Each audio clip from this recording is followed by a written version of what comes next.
말씀 함께 나누겠습니다. 하나님 주시는 은혜의 말씀 시편 133편 1절에서 3절까지의 말씀입니다.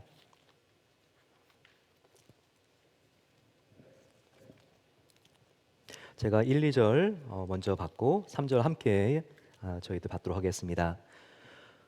보라, 형제가 연합하여 동거함이 어찌 그리 선하고 아름다운고, 머리에 있는 보배로운 기름이 수염 곧 아론의 수염에 흘러서 그의 옷깃까지 내린 같고, 헐몬의 이슬이 시온의 산들에 내린 같도다. 거기서 여호와께서 복을 명령하셨나니 곧 영생이로다. 아멘. 새해 저희 교회의 주제가 하늘과 땅을 잇는 다리가 되는 것입니다. 저와 여러분들은 한 주 동안 살면서 다리 같은 삶을 살았나요? 혹은 섬과 같은 고립된 삶을 살지는 않았습니까? 자꾸 다리라고 말씀하시면 부담스럽습니다. 저는 성향 자체가 성격 유형이 이가 아니라 아이거든요. 저는 얼마나 내향적인데요. 저보고 근데 다리가 되라고요?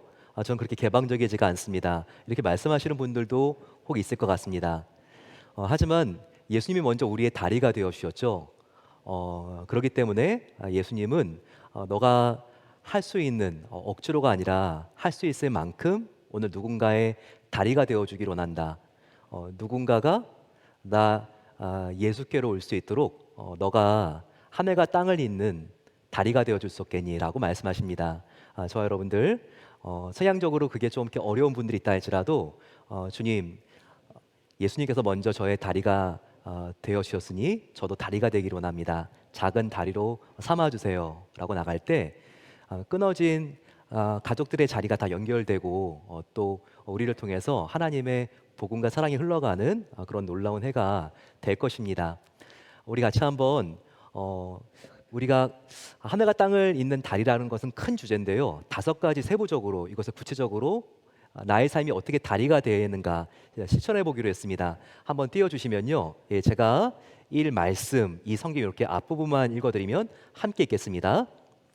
말씀, 나를 잇는 다리, 말씀의 난간을 붙잡고 매일 하나님과 연결되어 예수의 형상을 회복하게 하소서. 성김, 이웃을 잇는 다리, 기꺼이 낮아져 이웃의 발판이 됨으로써 그리스도의 사랑을 흘려보내게 하소서. 화해, 마음을 잇는 다리, 갈등으로 끊어진 관계에 용서와 화해의 다리를 놓아 평화를 심게 하소서. 전도, 생명을 잇는 다리, 구원의 길을 안내하는 생명의 다리가 되어 구원의 기쁨을 나누게 하소서. 선교, 열방을 잇는 다리, 선교로 열방을 잇는 다리 되어 지구촌 곳곳에 하나님의 나라가 임하게 하소서. 네, 여러분 잘 이렇게 같이 복창하셨습니다. 우리가 이 5가지를 꼭 나의 마음속에 새기고 우리가 하늘과 땅을 잇는 다리가 되기를 소망합니다. 저와 여러분들은 이민의 역사를 가진 사람들입니다. 인생도 하나의 역사죠. 우리 인생을 펼쳐놓으면 이게 모이게 되면 역사가 됩니다. 저와 여러분들 이민의 역사를 가지고 있는데요. 우리 안에는 아주 중요한 것들이 나도 모르는 새 지금 나의 마음속에 불타고 있습니다. 고국을 떠나야 했던 기억, 그리고 버텨야 했던 낯선 땅에서의 눈물, 그리고 다시 시작했던 용기가 나도 모르는 새 우리 안에 있습니다. 저와 여러분도 한번 생각해 보세요. 저와 여러분들은요, 한국 디아스포라 교회에 우리가 함께 지금 출석하고 있습니다. 오늘 찬양했듯이 우리는 뜰만 밟고 가는 자들이 아니라 하나님께 예배자로 서 있는데 있는 장소가 바로 디아스포라 한인교회에서 오늘 예배를 드리고 있죠. 앞에 디아스포라라고 하는 말 가끔 들어보긴 했겠지만 어떤 의미가 있습니까? 헬라어 그리스어인데요. 이것은 흩어진이라고 하는 의미가 있습니다. 디아스포라, 민들레 홀씨같이 흩어진. 이와 같은 단어는요, 이스라엘 백성들이 바벨론에 의해 침공을 당하고 그들이 바벨론의 포로로 잡혀갔을 때 아주 낯선 땅에 그들이 이민자로 있었을 때 생겨난 언어입니다. 그래서 이민자들이 사는 공동체를 디아스포라라고 부릅니다.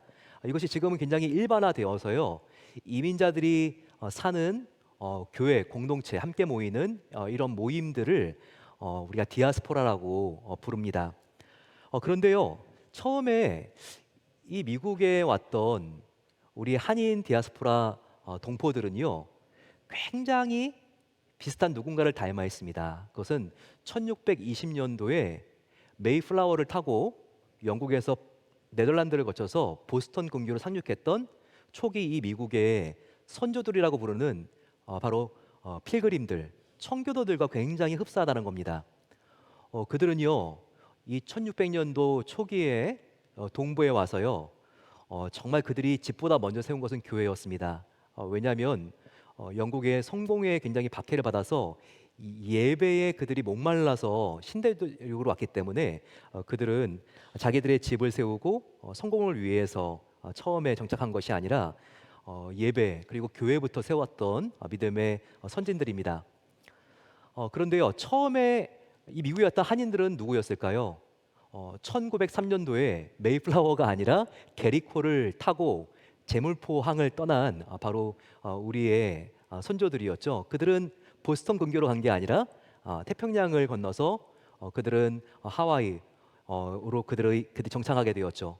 근데도요, 그들은 기독교인들이었습니다. 정말 예배에 목말라 하는 한인들이었고요. 그들도 역시 자기의 집보다 먼저 교회를 세웠습니다. 참 봤을 때 어떻게 이 두 그룹이 비슷한지 저희들이 굉장히 흡사함에 놀라게 됩니다.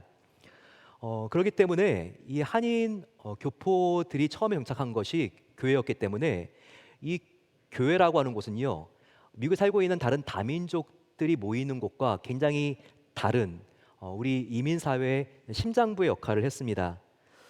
한 세기 100여 년이 넘는 기간 동안 이민교회는 단순한 종교기관이 아니었죠. 교회는 우리의 집이었고, 우리의 언어였고, 우리의 눈물이 떨어진 자리였고, 그리고 우리의 민족과 신앙의 정체성을 붙잡아줬던 어머니의 품이었습니다. 새 예배를 드리면서 한번 저의 자녀들에게 민식아, 민서야, 베델교회는 너에게 어떤 의미가 있니? 이렇게 물어봤습니다. 둘째 같은 경우는 2살에 와서 지금 이제 17살이 되었는데 정말 어떠한 의미가 있는지 좀 궁금했습니다. 그랬더니 두 아이가 똑같이 대답을 하더라고요. 베델교회는 우리의 세컨드 홈입니다라고 이렇게 이야기를 하는 걸 보면서 야, 정말 이렇게 참 의미가 있구나 이런 생각을 하게 되었습니다. 그렇죠. 이민자에게 정말 이 교회는 정말 다른 어떤 직장이나 혹은 다른 동문회, 동호회와 다른 정말 우리 마음속에 영혼을 뭉클하게 만드는 심장이라고 말할 수가 있습니다. 그런데 이민자들은요, 너무나 불안함과 그리고 소외감을 처음에 이렇게 한국에서 왔을 때는 잘 경험하지 못하는데 시간이 갈수록 경험하게 됩니다. 나 정말 국제 고아된 거 아니야? 정말 나그네로서 이렇게 지독하게 외로울 줄 몰랐어.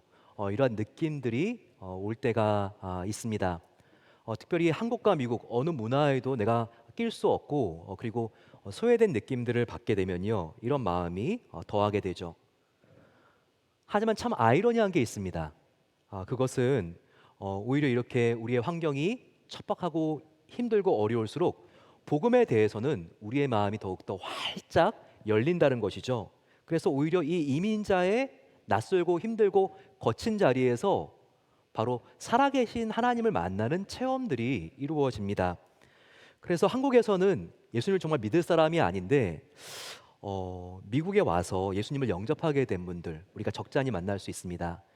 그러면서 그분들이 이제 남에게도 이 좋은 복음을 전해야 되겠다는 삶에 헌신하게 되죠. 전에는 나의 출세와 성공을 위해서 어메리컨 드림을 위해서 이 땅을 밟았습니다. 하지만 이제는 내가 변화되고 성숙해서 하나님의 영광을 위한 킹덤 드림을 위해서 살기로 헌신하게 됩니다. 그러면서 저와 여러분들은요, 내가 정말 만난 예수님, 이 좋은 복음, 나의 자녀들에게도 꼭 내가 이어주고 싶다, 전수하고 싶다, 이런 마음을 갖게 됩니다. 그런데 사랑하는 성도 여러분, 우리가 마주해야 될 아주 심각한 현실이 하나 있습니다. 바로 그것은 최근 다음 세대 넥스트 제너레이션이 급격히 교회를 떠나고 있다는 것입니다. 한 번씩 들어보셨겠죠? 사일런트 엑소더스라고, 조용한 대탈출. 이게 어떤 말입니까? 출애굽기를 우리가 엑소더스라고 하는데 이집트를 탈출한 유대인들, 이스라엘 사람들을 우리가 엑소더스했다고 하죠. 출애굽했다고 하는데 근데 교회를 정말 썰물 빠져나가듯이 그렇게 다음 세대들이 빠져나가고 있다는 것을 아시나요? 최근 통계에 의하면요. 고등학교 때까지는 괜찮은데 일단 대학 가게 되면 우리의 자녀들의 70%에서 90%가 교회를 떠납니다. 고등학교 때까지는요. 아침에 깨워서 부모님들이 교회 가자 한 차로 교회 와서 예배 드렸죠. 하지만 이제 거리적으로 멀리 이렇게 이제 학교를 다니게 되면서 나를 깨워줄 사람도 없죠. 예, 토요일 정말 늦게까지 시험 준비하고 숙제하고 또 어떨 때는 파티가 있고 그러면 정말 이 주일 오전 시간은 꿀잠에 빠져드는 시간 아닙니까? 나 스스로 교회를 가야 되는데 이게 어려운 거죠. 그러면서 또 세속화의 물결은 밀려 들어오고 이렇게 한 주, 두 주 빠지다 보면 신앙도 어느새 증발되어 있고 더 이상 교회를 다니지 않고 신앙도 적게 되는 현상, 바로 사일런트 엑소더스입니다. 이것은요, 한국도 요즘 마찬가지입니다. 신뢰성 있는 기관들에 따르면요, 한국은 지금 10명의 청년이 있으면 그 중에서 한 명만 교회 다니고 있습니다. 20대들은요, 교회 다니고 있는 청년들이 9%, 30대는 11%입니다. 정말 부모는 나의 자녀가 시간이 가면 갈수록 더욱더 하나님을 신실하게 믿는 자녀가 되기를 원하는데 지금 다음 세대는 선교지도 이런 선교지가 없게 되어 버린 것입니다. 그러면서 얼마나 우리의 자녀들을 유혹하는 것은 많습니까? 이것은 자녀뿐만 아니라 우리 성인들도 마찬가지인데요. 우리는 정말 지루한 것을 견디지 못하는 세대가 되었습니다. 온라인 통계 조사에 따르면 유튜브 같은 채널들은요, 사람들이 몇 초 동안 지루한 것을 견디지 못한다고 이렇게 지금 보고하고 있냐면요, 예, 8초입니다. 내가 썸네일 하나 보고 봤는데 8초 동안 뭔가 이렇게 지루한 걸 느끼면 다른 영상으로 바꿔보는 세대가 됐다는 거예요. 그런데 우리가 1시간 이상을 함께 예배드리고 기도하는 이와 같은 정말 우리가 예배드리는 이런 시간, 우리의 2세들은요 하나님을 정말 만나지 못하면 지루해도 이렇게 지루한 시간이 없다는 거죠. 그런 의미에서 우리 베델교회는 정말 큰 축복을 받았다고 생각을 합니다. 당연한 게 아니라 이게 정말 드문 일이라고 말할 수 있죠. 우리 교회는 정말 굉장히 젊습니다. 교회 학교 그리고 영어 예배부 EM 그리고 한인 청년 영커플 이와 같은 다음 세대가 성도님들의 절반을 넘으니까 이게 얼마나 감사한 일입니까? 여기에 대해서 저와 여러분들은 하나님께 정말 감사드림과 동시에 또한 책임감을 가져야 돼요. 하나님이 어떤 부르심이 있길래 하나님께서 이렇게 젊은 세대들이 모일 수 있는 교회로 하나님께서 우리를 준비시켜 가시는가, 우리가 여기에 대해서 정말 더욱더 감사함과 사명감을 동시에 가질 수 있어야 합니다. 그 외에도 다음 세대의 특수부서들이 있죠. 발달 장애 어린이들과 청소년들을 위한 사랑부, 그리고 또 아기학교, 어와나, 또 금요일이면 우리의 자녀들에게 한글 교육을 시키기 위해서 베델 한국 사랑학교가 있다는 것, 정말 귀한 일입니다. 저는 이런 의미에서 그들을 섬기는 우리의 목회자님들, 교육자님들, 그리고 또 선생님들, 또 학부모님들, 또 다음 세대를 위해서 기도해 주시는 우리 성도님들이 너무나 자랑스럽습니다. 좀 어떻게 보게 되면요, 오지로 나가서 선교하는 것보다 다음 세대를 끌어안고 기도하고 그들에게 복음을 전수하려고 하는 여러분들이 더 귀한 것이죠. 네, 한번 우리 옆에 있는 분들 바라보시면서 이렇게 축복해드리면 좋을 것 같습니다. 한번 바라보시고 따라해 주세요. 당신은 다음 세대를 다리 놓는 선교사입니다. 예, 정말 선교사님들이세요. 예, 다음 세대를 다리 놓는 선교사로서 우리가 그들을 위해서 기도하고 축복해주는 그런 교회가 되는 것, 정말 굉장한 기쁨입니다. 그런데 여러분, 오늘 우리가 다음 세대를 다리 놓는 교회, 다음 주에는 시니어를 다리 놓는 교회가 어떤 모습인지, 어떤 특징이 있는지를 함께 살펴볼 거예요. 특별히 다음 세대를 다리 놓는 교회로 더욱더 우리가 건강하게 성장하기 위해서 우리가 어떤 원칙들을 마음속에 새겨야 되는지 함께 배우기로 원합니다. 건강한 다음 세대를 다리 놓는 교회는 어떤 특징이 있을까요? 거기에 대한 질문의 답을 오늘 시편 133편이 저와 여러분들에게 알려주고 있습니다. 이 세 개의 절에 우리가 딱 이 부분을 붙잡게 되면요, 한 문장으로 우리가 압축할 수 있습니다. 바로 그것은 다음 세대는 연합의 영성 위에 흐르는 신앙 안에서 내리는 은혜로 살아난다는 것입니다. 어떻게 다음 세대를 살릴 수가 있는가? 바로 그것은 세 가지: 연합의 영성, 흐르는 신앙, 내리는 은혜라는 것입니다. 이 세 가지가 살아있는 교회를 통해서 다음 세대를 살린다는 거예요. 우리가 이 133편을 통해서 왜 그런지 함께 살펴보기로 원합니다.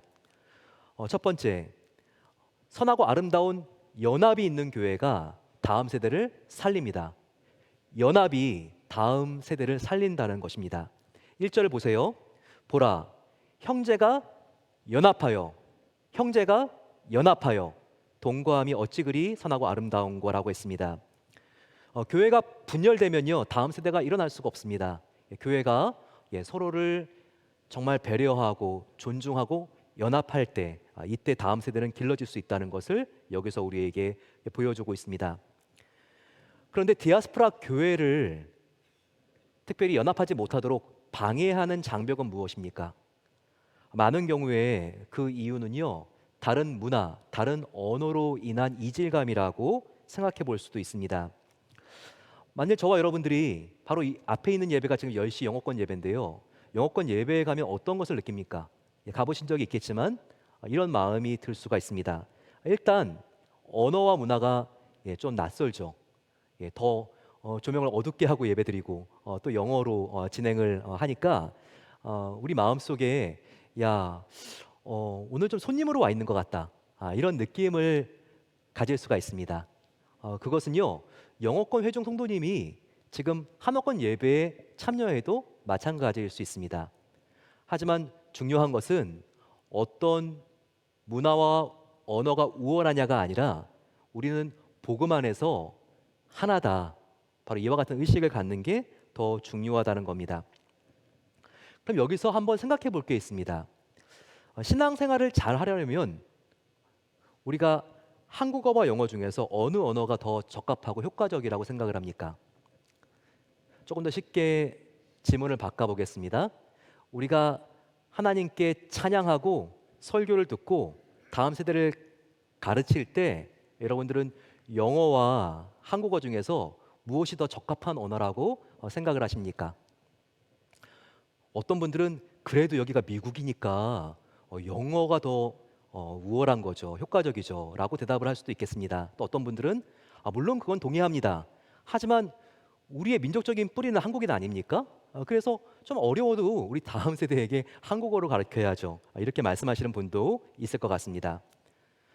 두 주장 다 틀린 게 아니고요, 또 맞는 것도 아니라고 말할 수 있습니다.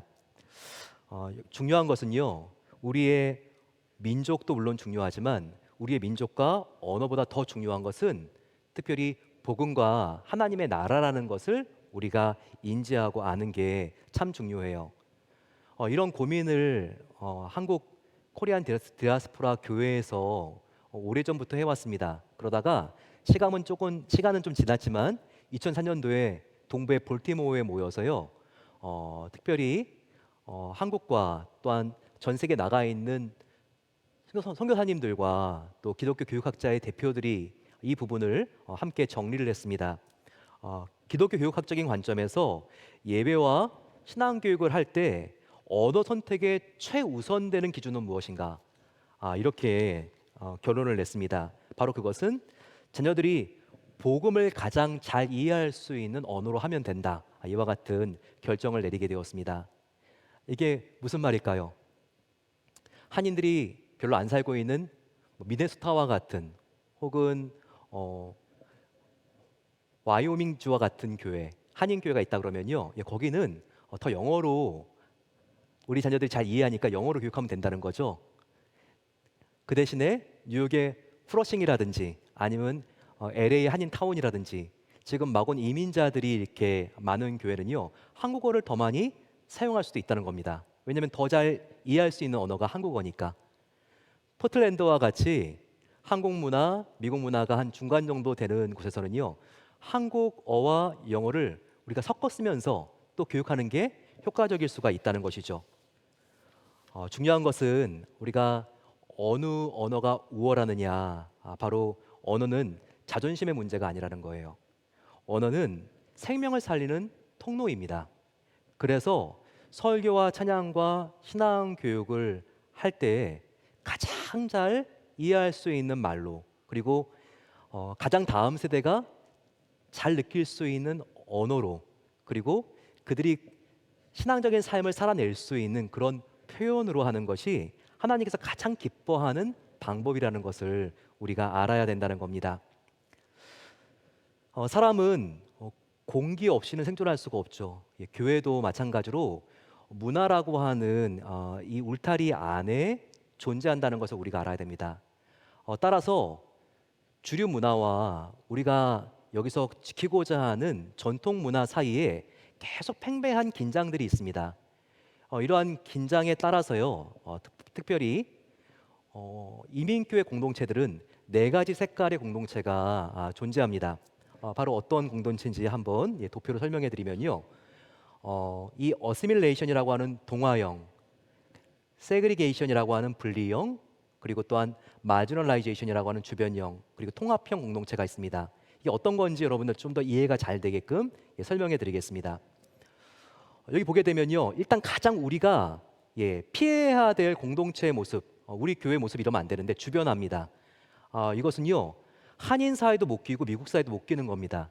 자녀들로 생각한다 그러면요, 자기 방에 틀어박혀 가지고요, 현실 도피를 하고 밥도 먹지 않고 게임만 하는 그런 아이들, 주변으로 내몰린 아이들, 이런 주변화에 있는 구성원들은요, 마음속에 어느 미국과 한국 어디도 낄 수 없다고 하는 정말 낮은 자존감이 있고요, 마음속에 피해의식과 강한 분노가 있고 굉장히 우울합니다. 그렇다고 분리와 동화도요, 빨간색과 이 지금 파란색도 답이 될 수 없습니다. 분리가 되는 건 뭐죠? 전통 문화, 한국 문화만 정말 우월해, 우리는 전통만을 고수해야 돼, 이와 같은 사람들이죠. 동화는 뭐죠? 미국식이 좋아. 그러면서 미국식만 생각하는 사람들이죠. 하지만 이 두 극단 다 위험합니다. 이 동화를 추구하는 공동체는요, 뿌리를 잊어버릴 수가 있죠. 또 분리만 추구하는 공동체는요, 다음 세대를 잃어버리게 됩니다. 그러면 지향해야 될 것이 무엇이죠? 추구해야 될 것은요, 바로 통합입니다. 이 통합은 두 개의 문화가 반반씩 섞인 게 아니고요, 정말 두 문화가 서로의 장점을 축복하고 존중하면서 함께 하나님의 나라를 세워나가는 공동체를 의미합니다. 바로 시편 133편 1절에 나오는 형제와 자매가 연합하여 동거함이, 연합하는 바로 그와 같은 공동체의 모습을 보여줍니다. 이 통합의 공동체의 모습 보게 되면요, 그 안에 굉장히 구성원들은요, 서로가 서로를 존중합니다. 그리고 진취적이고 미래지향적이고 또 자존감이 높고 내면이 굉장히 건강한 사람들로 채워져 있습니다.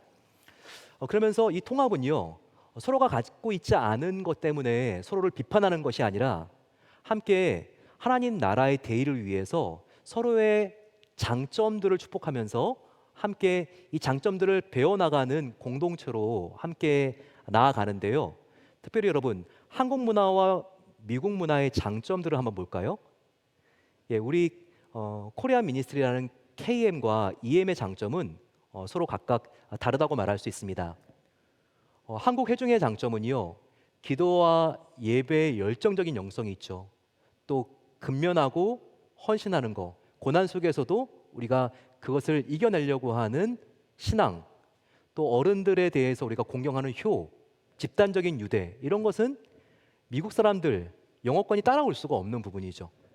우리가 기도할 때는 정말 우리는 소나무 하나라도 뽑을 기세로 쥐약 기도하지 않습니까? 요즘 이런 영성과 분위기를 또 느껴보려고 미국 사람들이 한인교회를 이렇게 또 구경 오지 않습니까? 이럴 정도로 우리 한인들 안에 있는 한인 크리스찬들 안에 있는 아주 고유한 영성이라고 말할 수 있죠. 하지만 우리 영어 회중은요, 또 한어권 회정들이 부족한 부분들, 또 이들에게는 고유하게 있는 것을 우리가 보게 됩니다. 그들은 개인의 개성, 다양성을 보다 존중하고 포용하는 그런 특징이 있죠. 투명하고 그리고 수평적인 평등의 리더십이 조금 더 강조되어 있고 창의성, 영어를 굉장히 능숙하게 하기 때문에 지역사회, 다음 세대, 성교지하고 연결을 할 수 있는 그런 장점과 잠재력이 굉장히 많은 세대라고 말할 수 있습니다. 하나님은 이 두 회중을 지금 베델교회라고는 한 지붕 안으로 부르신 것입니다. 왜 그러셨을까요? 이것은 서로의 차이점을 비난하고 불신하라고 부른 게 아니시죠? 한 지붕 두 교회로서 서로의 차이를 축복하고 존중하고 서로 다른 은사를 통해서 온전한 하나님의 나라를 세워나가고 예수님의 유언 같은 명령, 땅 끝까지 복음을 전하고 제자를 만들라고 하는 지상 대명령을 서로 협력해서 감당하라고 하나님께서 부르신 것입니다. 두 회중이지만 한 교회. 이 비전은요, 말로만 설명해서는 말로만 아무리 강조해서는 안 됩니다. 다음 세대가 믿지 않죠. 말보다는 행동으로 우리가 보여줄 수 있어야 합니다. KM과 EM이 하나 되어 우리가 함께 헌신할 수 있는 공동체를 우리가 만들어가기 위해서 베델교회는 지난 10년 동안 꾸준한 노력을 해왔습니다. 그러면서 원투원이라고 하는 비전을 만들었는데요. 바로 이것은 하나님 나라를 위해서 영어권과 한어권은 하나다. 원 비전. 투는 뭡니까? 투 하우스홀드입니다. 그리고 끝에 있는 원은 원 패밀리. 여기 지금 다음 페이지 집이 여기 나와 있는 것처럼요. 한 지붕 안에 있는데 지금 1층에는 지금 영어권이 살고 2층에는 KM, 지금 한어권이 산다고 말할 수 있습니다. 이렇게 한 지붕 안에 두 교회가 있으면서 서로 자율적으로 독립적으로 하는 영역이 있고 그리고 함께하는 영역을 여기서 이렇게 구별시켜 놓은 것입니다. 이 모델은요, 저희 교회에서 창조한 게 아니라 미주 안에서 한어권과 영어권이 드물게 아주 건강하게 성장하고 있는 교회를 직접 탐방하고 또 연구하면서 함께 배우고 그 교회들과 교제하면서 이렇게 성립되어 간 그런 어프로치입니다. 동부에 특별히 열린문 장로교회, 또 북부에는 캐나다의 토론토에 큰빛 교회가 있는데 함께 그런 교회에서 세미나를 할 때 저희 목회자들 장로님들이 함께 가서 또 배우고 또 준비한 비전들이죠. 여기 보게 되면요, 공통된 사역들도 있지만 서로 구별된 사역도 있습니다. 왜 그럴까요? 언제까지나 우리 영어 예배 부를요, 중고등부 같은 우리의 부속 기관으로 생각하게 되면요, 성장이 제한되게 됩니다. 조금 부족한 부분이 있어도 또 믿고 맡기는 부분이 있어야지 책임감이 생기고 자율적인 그런 의식들이 생기게 되잖아요. 그래서 특별히 교육, 행정, 그리고 또한 사역 모든 부분에 있어서 자율적이고 그리고 또한 독립적이면서도 동시에 같이 하는 부분들을 연기해 놓은 것입니다. 바로 이와 같은 모델은 서로 인터 디펜던시, 서로 상호 의존적인 그와 같은 모델이라고 말할 수 있는데요. 그러면 각각 따라하고 있는 부분은 어떤 부분일까요? 네, 리더십이라고 말할 수 있습니다. 한옥권은 지금 한옥권 담임 목사가 있지만 EM에 있는 목사님은요, 한옥권 부목사님이 아닙니다. 그분은 EM의 회중의 정말 영적인 책임을 지도하고 인도하는 그분은 EM의 리드 패스터죠. 그리고 또 어떤 독립적인 부분이 있습니까? EM은요, EM에서 헌금을 하게 되면 EM 사역을 위해서 본인들의 헌금을 또 본인들이 자율적으로 지출하게 되어 있습니다. 이와 같은 부분들을 통해서 EM 성도님들이 자율성과 책임감을 함께 갖춰 나가고 성장시켜 나갈 수 있도록 그렇게 배려를 한 것입니다. 또한 함께하는 부분은 무엇일까요? 재정도 이렇게 독립이 되어 있지만 함께하는 부분이 있습니다. 저희 이 베델 비전 센터 몰기지와 유틸리티가 필요하죠. 이런 부분에 있어서 EM 성도님들도 함께 이 부분을 돕고 있습니다. 작년에는 EM 성도님들이 4만 불 정도의 유틸리티와 몰게이지를 한워콘과 함께 정말 참여해서 우리가 지출을 했죠. 또 함께하는 부분은 무엇일까요? 성탄절 예배, 송구영신 예배, 이런 절기 예배를 이중언어로 두 회 중에 함께 드리려고 노력하고 있습니다. 세례를 집례할 때도 보셨겠지만 제가 영어권에 가서 또 영어권 목사님이 한어권에 가서 성부는 할 때는 제가 하고 성자는 할 때는 EM 목사님이 이렇게 집례를 하지 않습니까?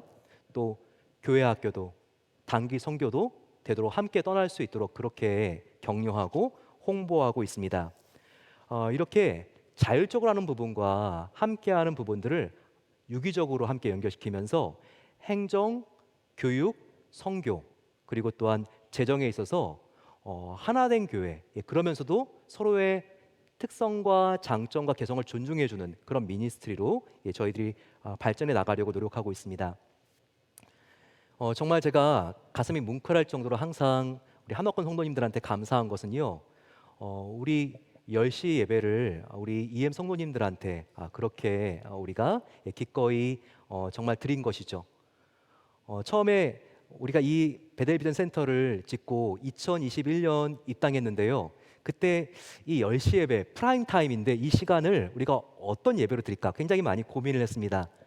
한옥권 예배 10시 예배를 우리 한옥권이 또 한 번 더 드린다고 하면 가장 시간대가 좋기 때문에 성도님들 정말 금방 200명, 300명 더 불어날 수 있을 텐데 그럴 때 우리는 성도님들이 함께 모이면서 다음 세대를 위해서 과감한 결정을 하게 되었죠. 그 당시에는 열댓 명밖에 모이지 않은 EM이었지만 이분들을 위해서 가장 좋은 시간대를 우리가 말로만 사랑한다고 하지 말고 행동으로 우리가 보여주자, 그와 같은 결정을 하게 됐죠.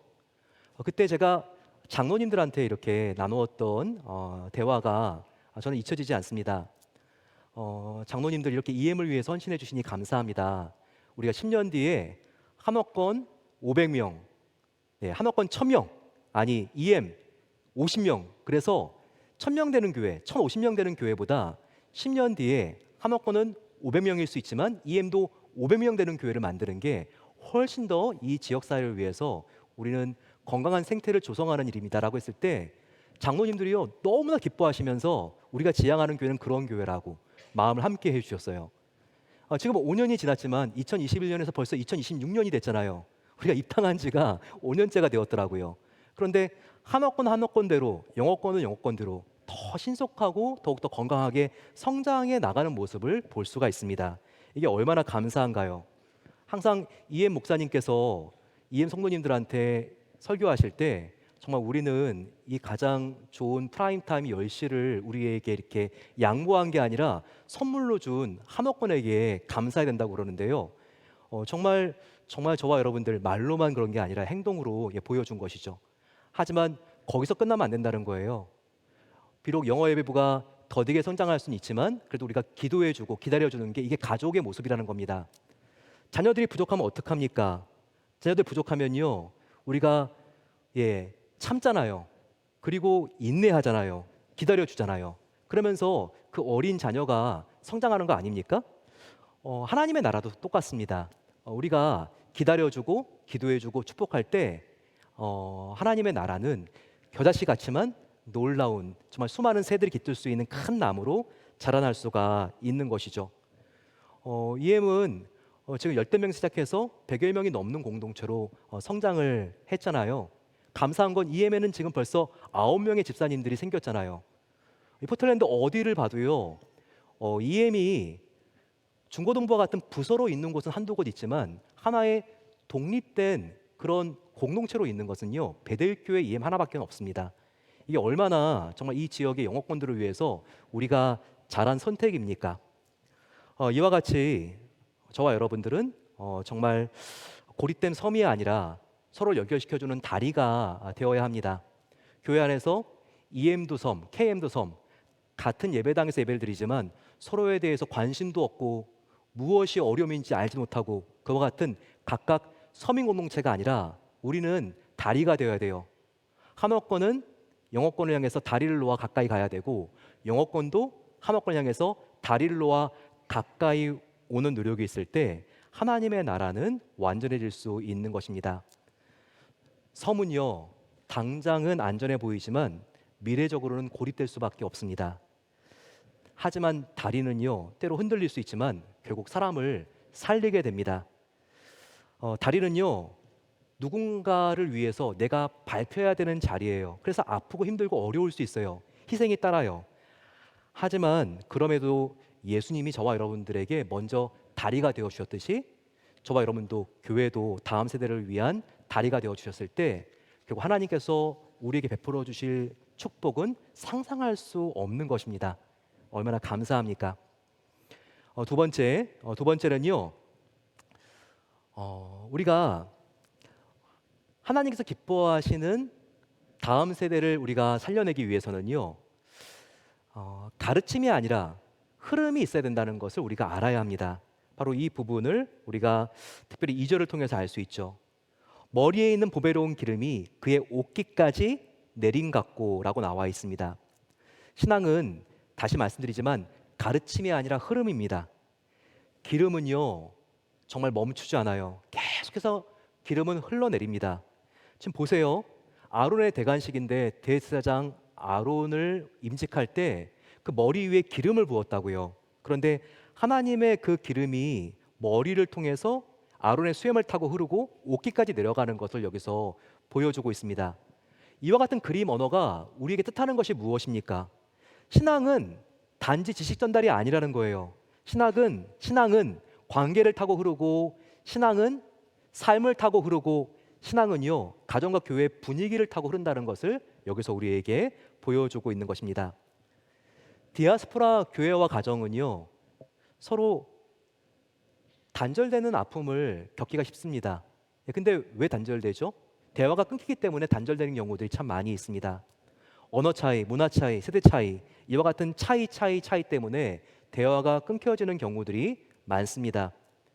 부모들은 나의 자녀를 정말 사랑하는데 그 사랑의 언어가 자녀들에겐 통하지가 않는 거예요. 이거 얼마나 답답하고 힘들고 어려운 노릇입니까? 그런데 여러분, 서로 간에 모국어가 영어, 한국어 다르더라도요, 공용어가 같으면요, 통할 수 있습니다.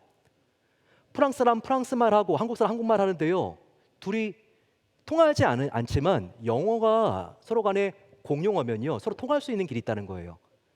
그러면 1세 부모와 2세 자녀들 사이에 공용어는 무엇입니까? 바로 이것은요, 보배로운 기름이 흐르는 4가지 통로라고 말할 수 있습니다. 이 공용어는요, 어떤 특정한 영어, 한국어 언어라기보다는요, 말을 할 때 우리들이 취하는 자세와 태도를 의미합니다.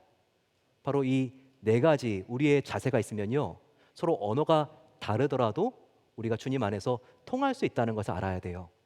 이 4가지가 무엇입니까? 이 4가지 자세는 첫 번째, 시각의 변화입니다. 우리는 영어권들을 봤을 때, 또 가정에서 나의 자녀를 봤을 때요, 너는 내 소유야, 이 생각을 우리가 하지 말아야 됩니다. 우리는 오구구 내 새끼 이렇게 말하는 게 습관이 됐잖아요. 하지만 성경은요, 우리의 자녀가 내 새끼라고 말하고 있지 않아요. 성경은 하나님이 우리한테 맡겨주신 선물이라고 말합니다. 어떤 자녀는 조금 빨라서 20년, 어떤 자녀는 좀 길어가지고 30년, 40년 동안 내가 맡을 수 있지만, 하나님께서 나에게 대여해 주신 특별한 선물이라는, 나의 것이 아니라 하나님의 자녀라고 하는 의식이 있어야지요, 부모와 자녀 관계가 건강할 수 있다는 거예요.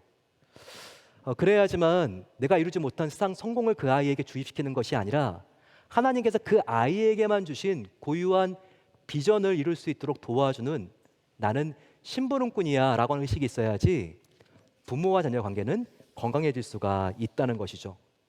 두 번째는 무엇입니까? 하나님의 기름이 보배롭게 흐를 수 있는 2가지 통로는요, 바로 상호 존중입니다. 서로 간의 존중이 없으면요, 보배로운 기름이 흐를 수가 없습니다. 꽉 막혀서 그렇죠. 서로 문화가 다릅니다. 그래서 자녀와 부모 사이에는 표현 방식이 다르다는 것을 이해하고, 서로 좀 답답하고 무례한 것처럼 보여도 우리가 서로를 존중해 주는 것이 필요하다는 것입니다. 그렇죠. 우리의 자녀들의 소통 방식은요, 굉장히 직설적이고 또 어떨 때는 이런 직설적인 것이 도발적이고 무리하게 느껴질 때가 있습니다. 왜냐하면 개인주의 문화 속에서 있었기 때문에 그렇죠. 뭐든지 그들은요, 정말 효율적이기 때문에 정확한 정보를 신속하게 말해야 됩니다. 그렇기 때문에 어떨 때는요, 지금 혼내고 있는데 이 아이가 눈을 딱, 나를 이렇게 째려보면서 바라보고 있는 것 같은 느낌 받을 때가 있죠. 이럴 때 우리가 어떻게 말하죠? 눈 깔어! 이렇게 말하지 않죠. 네, 그렇게 말하면 안 되죠. 이 아이들 학교에서요, 뭔가 좀 이렇게 선생님이 잘못한 것을 물을 때 눈과 눈을 마주하면서 대답하는 것이 이게 솔직하고 진실하다는 것을 배운 아이들이에요. 그렇기 때문에 이 아이들은요, 오히려 자기들이 배운 대로 지금 눈을 보면서 대화하고 그리고 꾸중을 지금 들으면서도 눈을 지금 똑바로 바라보는 것일 수 있는데 우리는 그게 굉장히 무례하게 느껴질 수가 있는 것이죠. 또 우리 한국 부모님들이 좀 실수하는 부분은 뭐죠? 네, 뭔가 이렇게 이 아이의 마음을 너무 다치지 않게 하기 위해서 이 말을 좀 더 적합하게 전달할 수 있는 가운데 중개자를 찾는 습관들이 우리 1세들에게는 있다는 겁니다. 그래서 이 아빠가 지금 아쉬운 게 이 딸한테 그렇게 많은데 우리는 아내를 사용하죠. 여보, 정말 이 말 당신이 좀 해줘. 그러면요, 아이는 금방 압니다. 이게 지금 엄마의 의도가 아니라 아빠의 의도라는 거를. 엄마, 아빠가 좀 직접 와서 나한테 말하게 좀 할 수 없어요? 왜 항상 아빠는 이렇게 나를 회피하고 돌려서 말하세요? 이런 모습이 솔직하지 않게 느껴질 수도 있는 것이죠. 이와 같은 하나의 예지만 많은 의사소통에 있어서의 차이가 있습니다. 그럴 때 서로가 함께 경청하면서 특별히 나는 왜 그랬는지 서로 문화적인 맥락에서 이런 것들을 좀 설명할 수 있으면요, 우리가 훨씬 더 서로를 향해서 존중하는 폭이 넓어지게 됩니다. 세 번째는 투명성이죠. 다음 세대 자녀들은요, 절대 완벽한 부모를 원하지 않습니다. 그들이 원하는 부모는 진짜 부모예요. 진실한 부모입니다. 그래서요, 우리가 솔직하게 약함을 오픈하는 게 자녀들한테요, 절대 우리가 자존심 상하는 일이 아니에요. 솔직하게 아빠가 흔들려. 요즘 엄마도 약하다. 우리 함께 하나님께 나아가자. 이와 같은 부모의 고백이요, 자녀의 마음을 열리게 할 수 있습니다. 또 이런 말은요, 얼마나 강력한 신앙교육의 언어가 되는지 모릅니다. 아들아, 딸아, 나를 위해 기도해 줄 수 있겠니? 이런 말을 했을 때 자녀들은요, 절대 부모를 무시하지 않습니다. 오히려 고맙게 생각하고요, 그리고 자존감이 높아집니다. 바로 그 순간 부모들이 기도의 부탁을 했을 때 자녀들은 느끼죠. 나는 훈육의 대상이 아니라 부모님과 함께 믿음의 동력자가 되었구나. 이와 같은 마음을 느끼게 됩니다. 또한 먼저 다가가는 주도권을 가져야 됩니다. 잘못은 너가 했잖아. 너가 먼저 와서 나에게 사과해야지. 우리가 부모로서 이러면 안 됩니다. 아무리 자녀가 잘못했어도 예수님이 잘못한 우리에게 먼저 다가오셨잖아요. 부모가 먼저, 상한 영혼에게 교회가 먼저 다가갈 수 있어야 합니다. 거창한 게 아니에요. 전화 한 통, 문자 메시지 하나, 한 번의 식사, 산책 한 번, 이 작은 겸손한 주도권이 막혀져 있는 기름의 샘을 다시 열리게 할 수 있습니다. 마지막으로 3절을 보게 되면 헐몬의 이슬이 시온까지 내려온다라고 하는 아주 기가 막힌 표현이 있죠. 바로 이것은요, 하나님 안에는 우리의 상호 간의 거리와 차이를 넘어서 내려주시는, 부어주시는 은혜가 있다는 말씀입니다. 헐몬의 이슬이 시온의 산들에 내린 같도다. 이게 무슨 말일까요? 헐몬산, 이스라엘 지도를 펴고 보게 되면요, 한반도 지도 끝에 백두산이 있는 것처럼 가장 최북단에 있습니다.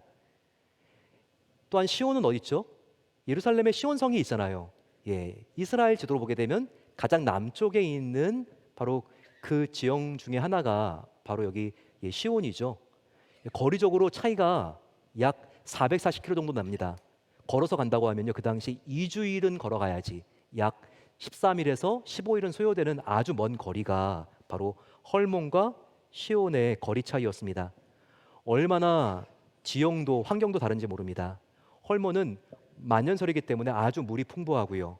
하지만 시온은 메마른 사막 고산지대입니다. 그런데요, 성경은 말하고 있습니다. 헐몬에서 시작된 이슬이 떨어지는 곳은 시온이다. 시온에서 내린다라고 말합니다. 이것은요, 이런 거리를 메울 수 있는 것은요, 사람의 능력, 사람의 힘으로는 불가능합니다. 오직 하나님만 하실 수 있는 일이죠. 하지만 하나님은요, 이와 같은 거리를 메워주시고 채워주실 수 있는 유일한 창조주 하나님이라는 것입니다. 저와 여러분들도요, 우리의 자녀들 사이에 한어권과 영어권도요, 서로 세대 간에, 언어 간에, 또한 문화 간의 거리가 있습니다. 그런데 이 거리는요, 내가 메울 수 있는 게 아니라 오직 하나님만 메워주실 수 있다는 말씀이 바로 3절 말씀인 것입니다. 우리의 자녀들 자라나면서 우리가 예상하지 못한 신앙적인 질문을 던질 때가 있습니다. 더욱더 자녀 교육에, 신앙 교육에 정말 마음속에 열정이 있는 분들일수록 이렇게 자녀들이 우리들에게 던지는 질문 자체가 우리의 마음을 당황하게 만들 수 있습니다. 엄마, 아빠, 하나님이 정말 계세요? 신앙이 저의 삶에 무슨 의미인가요? 교회가 그럴 것 같으면 저는 더 이상 그런 교회 다닐 수 없어요. 부모가 정말 마음이 아프죠. 불안합니다. 얘가 지금 믿음을 잃은 것인가? 내가 뭐 지금 잘못한 게 있나? 하지만 기억하십시오. 질문은요, 하나님과 부모 앞에서 배반하는 게 아니라 오히려 성장의 시작일 때가 많습니다. 의심은요, 불신이 아니라 오히려 성숙으로 가는 통로가 되는 것입니다. 그래서 부모와 우리 교회가 해야 될 정말 중요한 사역이 있어요. 바로 그것은요, 안전한 질문을 얼마든지 할 수 있는 공간을 만드는 것입니다. 정죄받지 않고 질문할 수 있는 공간, 지금 대답을 다 못해도 함께 찾아보자라고 말할 수 있는 따뜻한 공간, 의심이 있어도 사랑이 끊기거나 다치지 않을 수 있는 공간. 하나님은 다음 세대가 이런 공간 안에 있을 때 비로소 숨을 쉴 수 있게 하고 그들의 신앙이 자랄 수 있게 하는 것입니다. 그래서 우리 교회는요, 다음 세대에게 이렇게 선포할 수 있어야 됩니다. 너는 한국 사회, 미국 사회 어디도 못 속한 사람이 아니야. 너는 문화를 서로 연결하도록 다니엘과 에스더처럼 소중한 하나님 나라의 브릿지 빌더로 부름받았어. 우리가 이렇게 선포할 수 있어야 됩니다.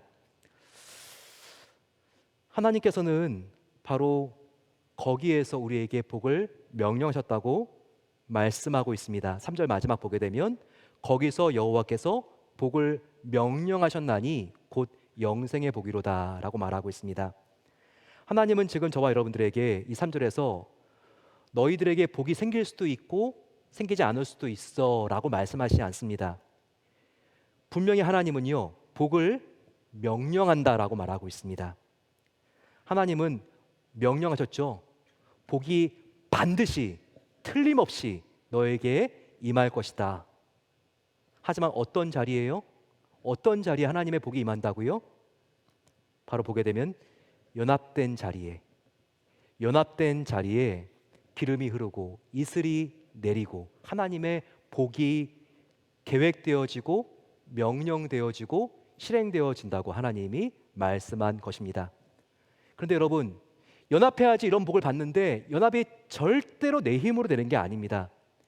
연합이라는 게요, 정말 우리 가정의 연합이라는 게요, 우리 교회 연합이라는 게요, 내 힘으로 서로 간에 성격이 맞아서 정말 언어와 문화와 세대가 똑같다고 해서 되는 게 아니에요. 사람의 힘으로 되는 게 아니에요. 연합은 어떻게 됩니까? 부부끼리의 연합, 부모와 자녀끼리의 연합, 성도들끼리의 연합은 어떻게 됩니까? 오직 예수 그리스도의 은혜로만 되는 것입니다.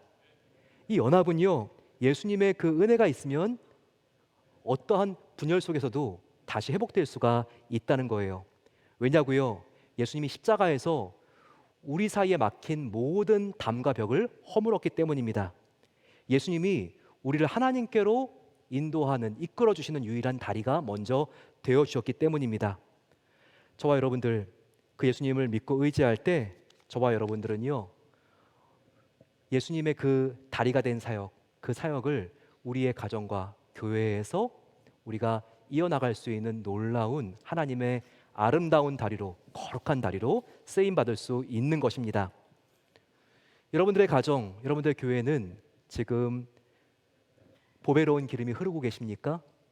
아니면 다 증발되고 남은 것이 없습니까? 정말 마음이 막혀서 저와 여러분들의 가정, 우리의 교회, 우리의 사랑방 안에는요, 지금 하나님이 주시는 영롱한 이슬이 지금 내려오고 있습니까? 그렇지 않다고 생각된다면요, 실망할 거 없습니다. 다시 우리가 할 수 있어요. 우리가 할 수 있는 일은요, 결코 거창하지 않습니다. 다리는 결코 한 번에 완성되는 건축물이 아니에요. 다리는요, 하루하루 매 순간순간 이어붙이는 순종입니다. 오늘 하나님 앞에서 우리가 이렇게 기도하고 결단하면 됩니다. 주님, 내가 먼저 다리가 되겠습니다. 우리 가정이 다리가 될 수 있도록 나를 먼저 사용해 주세요. 우리 베델교회가 다음 세대가 마음 놓고 건너올 수 있는 다리가 되기를 원합니다. 그러면 언젠가 우리의 자녀들이 인생의 어느 시점을 걸으면서 그들이 되돌아보게 될 것입니다. 그때 우리는 우리 자녀들이 이렇게 고백하게 되기를 기도합니다. 내가 정말 흔들릴 때 나의 부모님, 나의 교회는 나를 버리지 않고 붙잡아줬어. 내가 질문했을 때 나의 교회, 나의 부모님은 정죄하지 않고 함께 울어줬어.